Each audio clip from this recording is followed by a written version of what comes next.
Hello everyone, my name is Jolo, and today I will be talking about how I watched one movie a day for the month of September.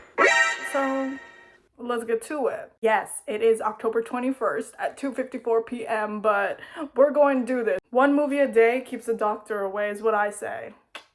Am I right? So I'm not a movie critic or good at making reviews in any way.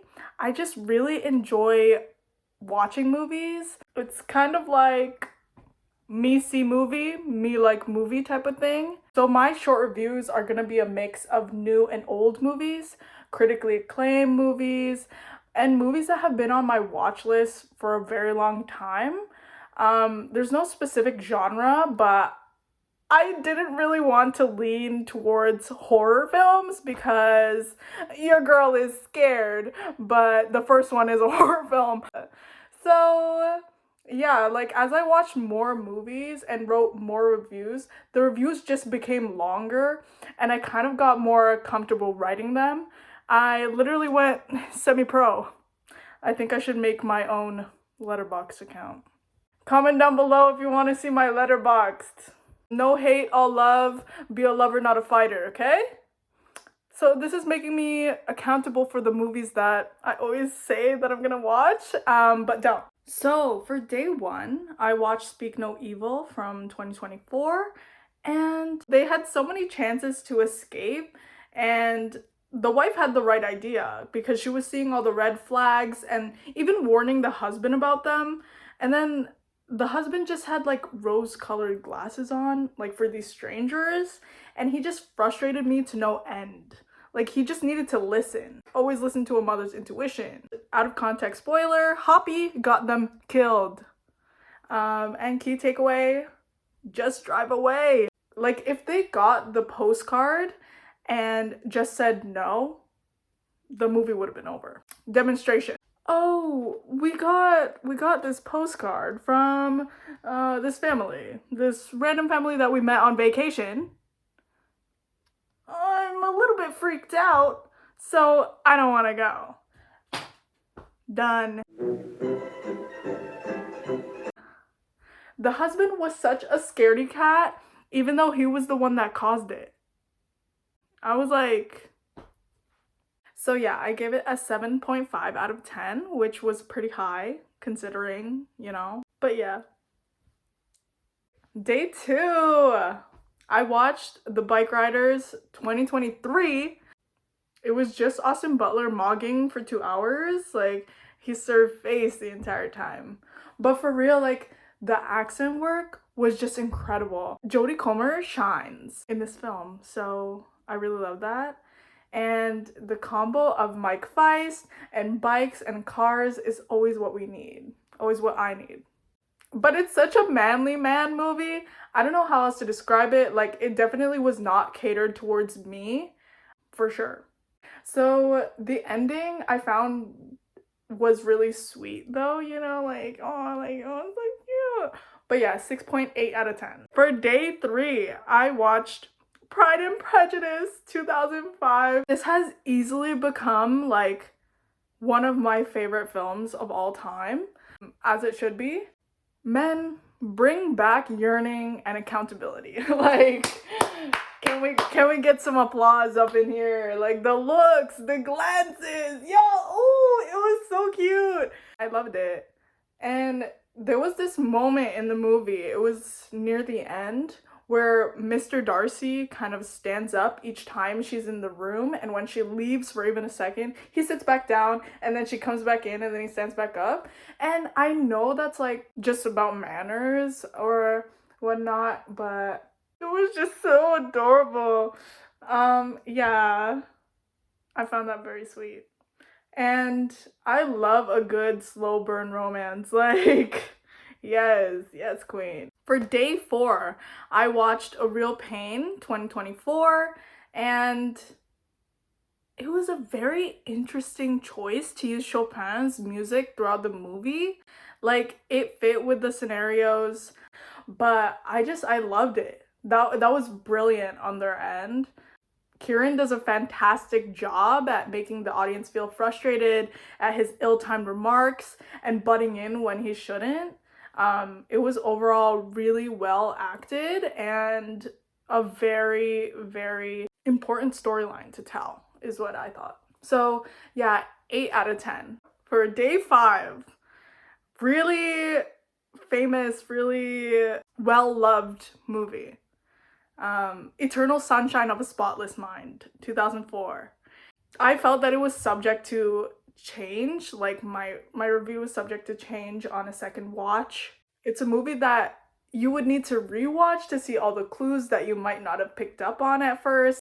Okay, so for day 7, I watched Dead Poet Society, 1989. I was very hesitant to watch it because I knew that it would be very heavy emotionally, and everyone has been telling me, oh my god, it's so sad, but you should watch it. But yeah, like I found that the classroom scene was the perfect way to end the movie. Robin Williams was and always will be a gem to cinema. So yeah, like it had a very specific storyline. The characters were well developed throughout, and I found it heartbreaking but beautiful and special. I think that Neil and his father could have found a compromise between acting and becoming a doctor. And I know that being a doctor is very difficult and requires so much focus and a lot of hours. It was just so sad. But yeah, 8.5 out of 10.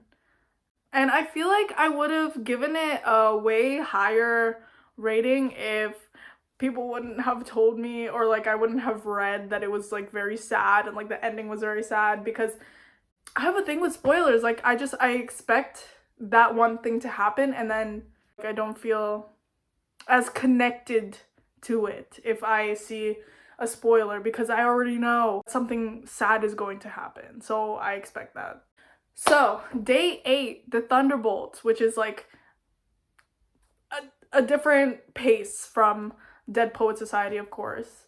So I had to watch something lighter after, and the movie got me hooked. Yelena is such a baddie, and it literally reignited my love for Bucky Barnes.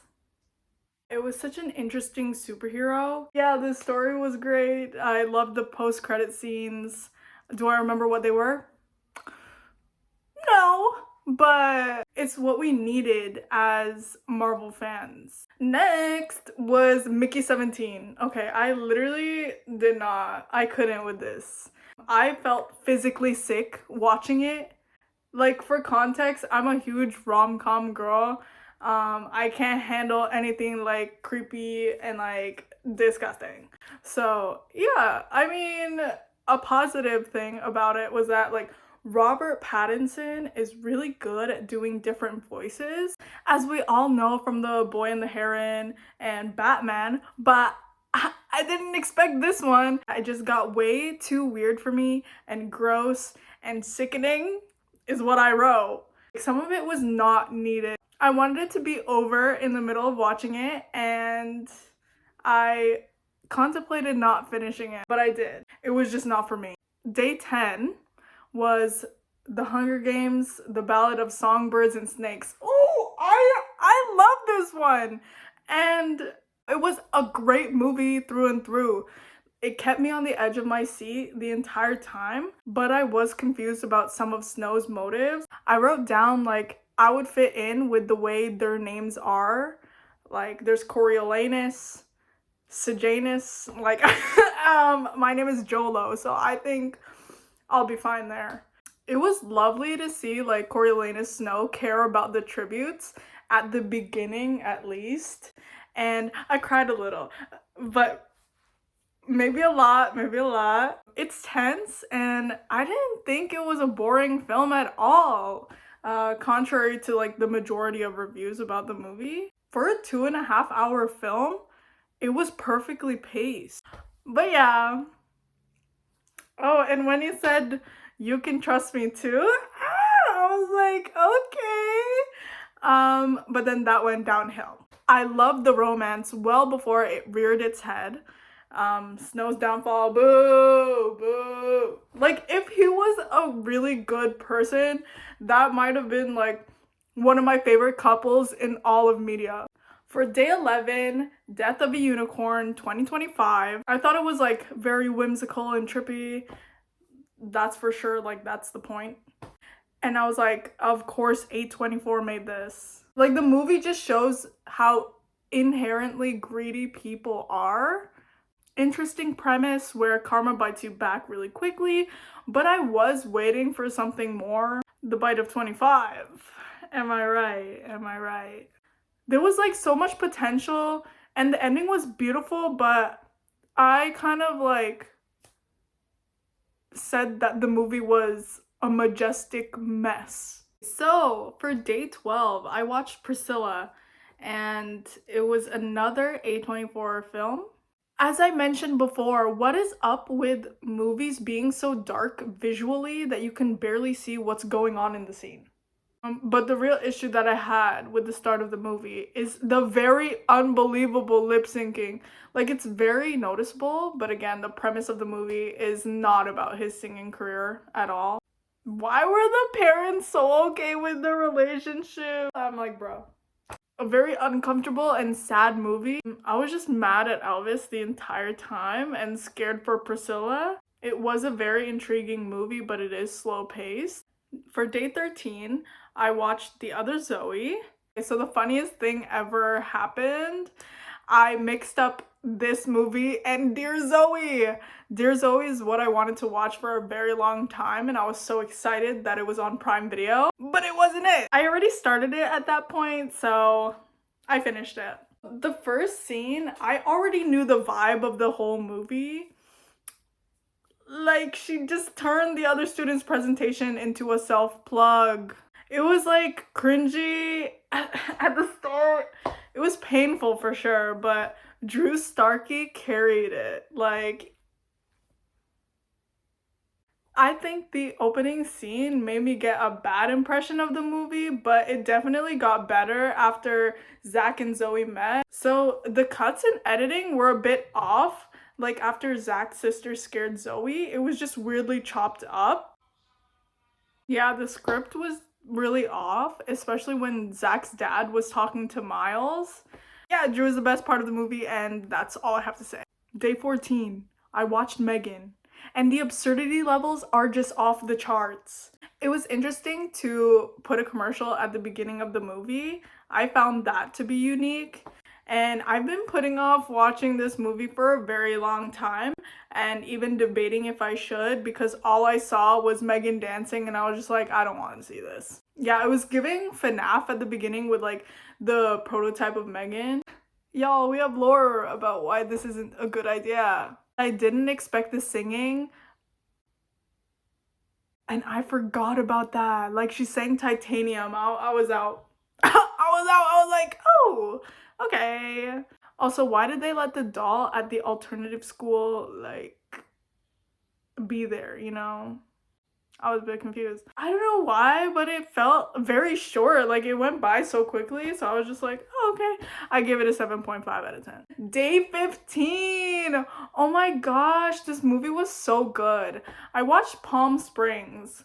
I love this kind of plot in a movie, and it was so creative, although it has been done before, like Before I Fall and Happy Death Day, but it seemed like such a fun film to shoot. It was so cool to watch. I'm just a sucker for an infinite loop movie. For day 16, I watched My Oxford Year, and I got such secondhand embarrassment from the cake scene at the beginning and from every scene following. But I don't blame her like that, man. It's kind of fine. But it's still an inappropriate relationship, okay, y'all? In the karaoke bar, she didn't have a wallet or phone on her to pay for the drinks. Like, what? Like, she literally left and said, I'm gonna go pay for the drinks. Where's her money? Like, is she gonna pay with face card? Because absolutely. There were some inconsistencies and I was really nitpicky with it. Like, the car's roof wasn't up, so that means that they sat in like a completely soaked car, but their clothes were completely dry when they were out. I don't know.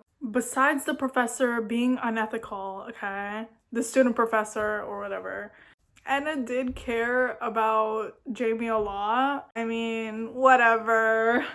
I am not only a semi-pro reviewer, I'm a semi-pro hater. Be a lover, not a fighter.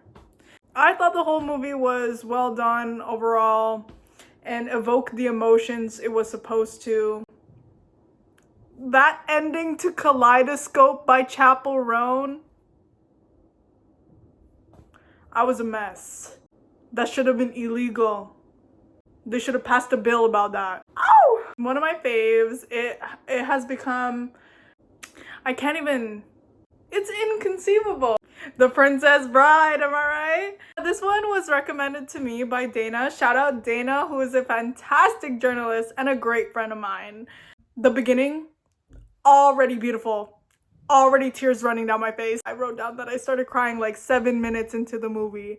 The stunts were pretty impressive for the time, like, ate that. And the sword fighting scene was fun to watch. Side note, Prince Humperdinck looks like Mark Ruffalo. And Mark Ruffalo would have done great in the role if he was the actor at the time. I don't know. And the way Wesley and Buttercup were falling down the hill was goofy but forgivable. Yeah, the way he carried her from the burst of fire, beautiful.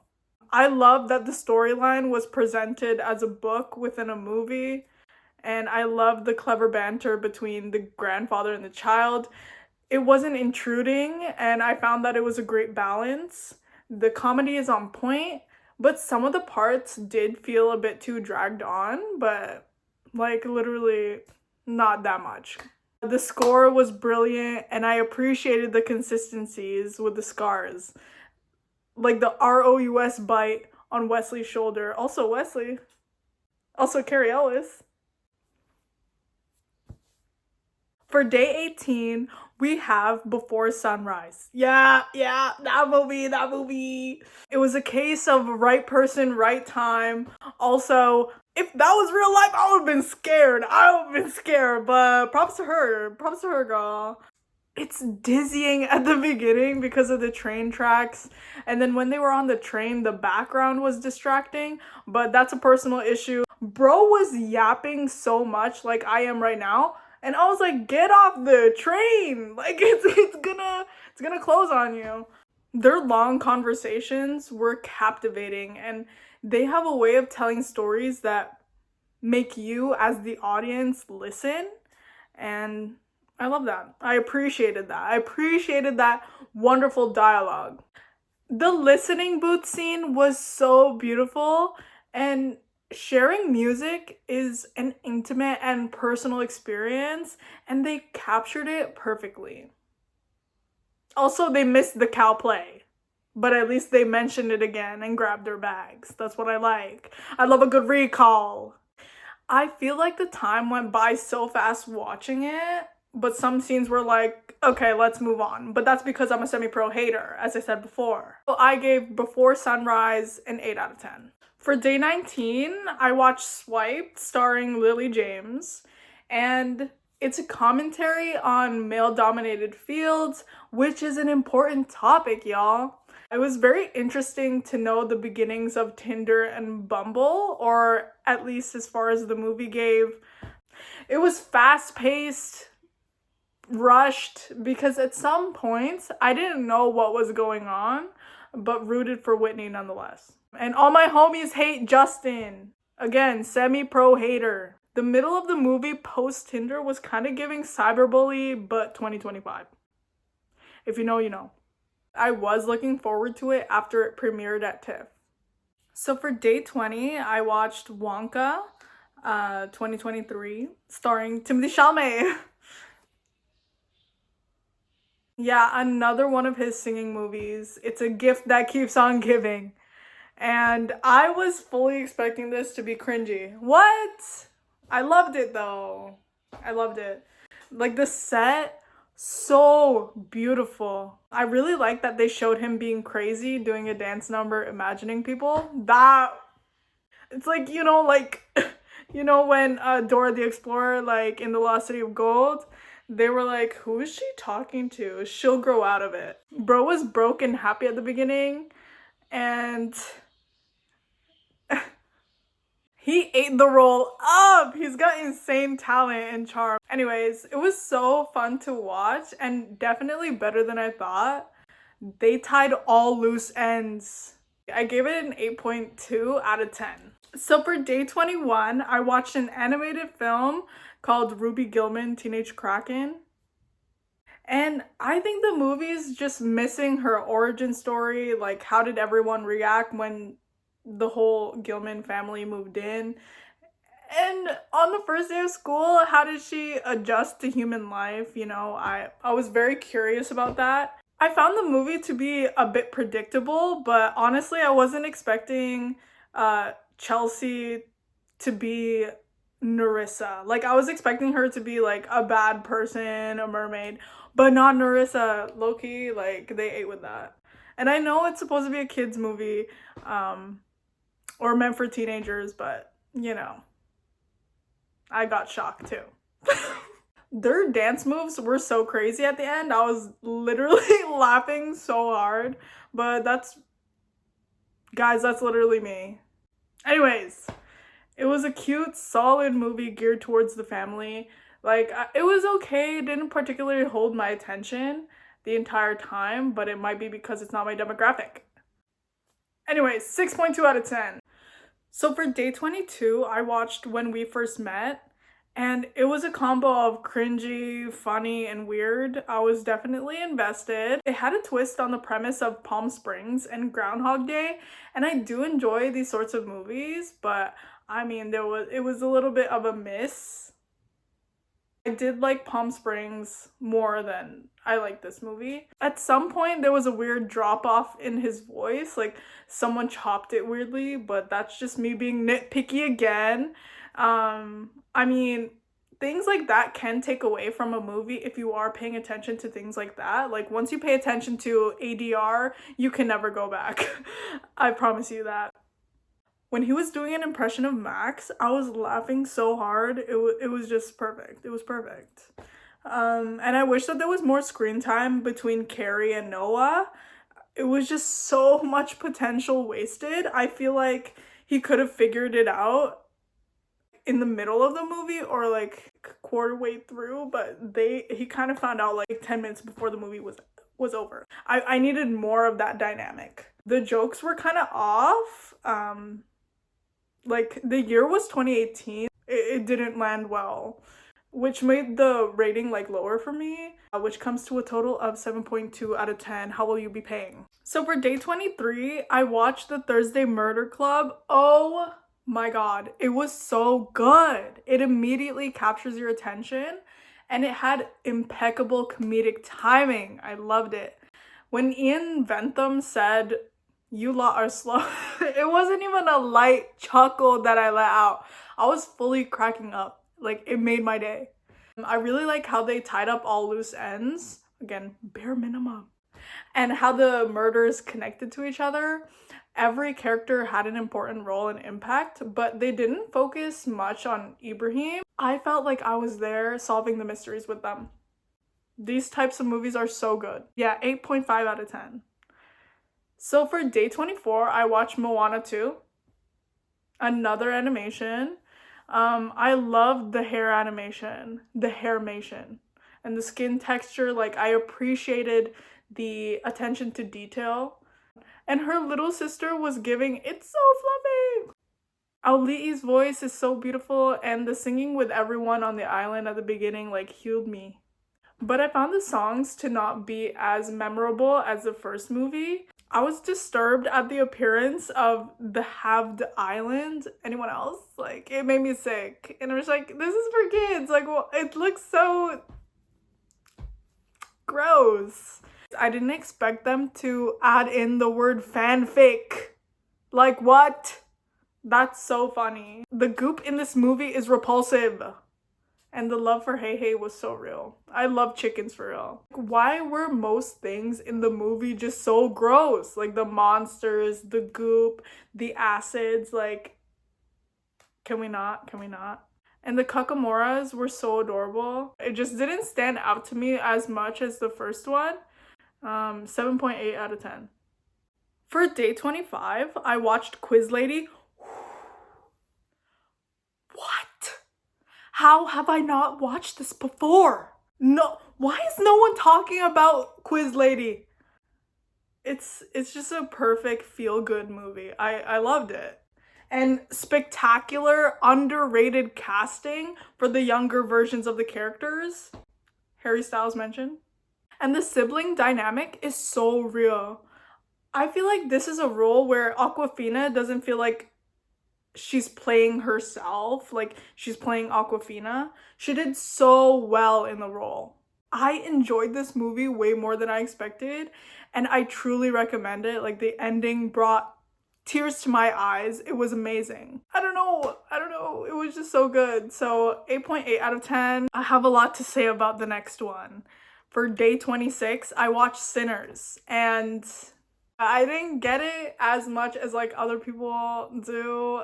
Again, I'm not a professional at reviewing. I'm not a professional critic. This one just didn't hit as hard as I would have thought. I thought it would be like, I want to watch this over and over again. Like, this is a film that I would recommend to all my friends, all my family members, whatever. But I gotta admit, like, I was a bit lost at the beginning, but that's just me. Michael B. Jordan is incredible in this film as Smoke and Stack. The change in aspect ratio to show the past versus the present is something unique that I've never seen before, but I connected it to the aspect ratio change in Catching Fire, and that immediately caught my eye. The cinematography stands out to me, and I love the music, and I think that's where I really connected to it. But the storyline was a bit hard to follow for me personally, because in the beginning they didn't really mention like the vampires. I mean, they did say that there's like a connection between Earth and kind of the underworld, I think. I don't remember. It was really cool to see the different dancing and music styles come together. I really loved that. Also, why was no one screaming that there were vampires on the loose? Hello, if I heard that fellowship and love, I would have been running towards the crowd and yelling real quick. Cause what? Why was no one panicking and screaming and being like, oh, there's a monster over there. There's someone dying over there. Like, hello? Why were they putting their eyes so close to the door? Like, the choices the characters made didn't make any sense. Also, why did it take 3 vampires for them to notice something was up? I know, suspend your disbelief for a movie. I know. But it just wasn't for me. But it was well executed. Like, the plot is so creative for a vampire movie. I just didn't understand how there was a vampire before Sammy played the guitar if his music was the one that attracted them. I was confused. No, like, genuinely, I was confused about this. I was mad because all that for Grace to die anyway. What was she thinking? It was literally 1 second until sunrise. And it was just too gory. Again, I'm not a huge horror movie gal because I can't handle it. I really wanted to like it as much as other people did. I did really think that it was such a great ending with Smoke. I wish that he survived longer. I was sad about that. And the post-credit scene hit different. It was so good. It was so good. But I gave the whole movie a 7.7 out of 10. And I know it's low for Sinners, but that's just how I felt. If you have a different opinion, be a lover, not a fighter, okay? Let me know about your opinion, but don't be a semi-pro hater like me. That's my job. For day 27, I watched A Man Called Otto, and it was just very sad and heartbreaking. But it has some sweet moments. Like, the cat is so adorable, and Otto is such a kind character, always helping people, but pretending that he doesn't like it. He always pretends that he's always grumpy and doesn't want to help, but he does anyways. And he loves it. He loves it. And I really liked how he treated Malcolm like his own son. That hit me in the feels. Like, it was very emotional. It was a very emotional moment. Yeah, it was sad how Malcolm was treated by his own family. It got me in the end. Like, I was a mess. Like, as soon as he found a very loving family, he died. Yeah. I was a mess. 7.5 out of 10. For day 28, I watched The Guilty. and this is starring Jake Gyllenhaal. The movie was so stressful, like heart rate up. Joe was writing too slow, bro. When they were giving him all the information on the phone, it was like he was writing in his own diary, you know? He was taking his sweet time. It was such great acting, amazing voice acting as well. Being on the phone and being in the same location for the whole movie, very impressive. I liked it. It was worth the watch and very enticing, but all the twists were predictable. At least for me, I was just like, oh yeah, I guess that. Oh, I guess that. Ruby Gillman was less predictable. Side note, I applaud people who can do that job. You have to be so strong. Claps for you, claps for you. I felt that movie lacked a connection to Joe's family and his case in the end. I was like, oh, there's a little bit of a disconnect, and maybe it was missing some origin story or whatever. But yeah, 6.9 out of 10. So for day 29, I watched Dream Scenario. Ever since I saw the trailer in theaters, I was always curious about the movie, but then I forgot it existed. I thought that it was like really interesting and like, oh my god, I want to watch it so bad, but not that bad, I guess. There was a Jason Segel lookalike in this movie, and that might have been the craziest part. I just felt like the conversations were not fluid. It just didn't seem like a natural flowing discussion between people, and maybe that was the intention all along, to make everything feel like a dream. The movie was a tough watch, to be honest. I was expecting more. I don't know what I was expecting, but more. I'm really good at describing things. It was not mind-bending or shocking. The description tells you everything about it, and maybe I shouldn't have read it, because that was it. That was it, you know?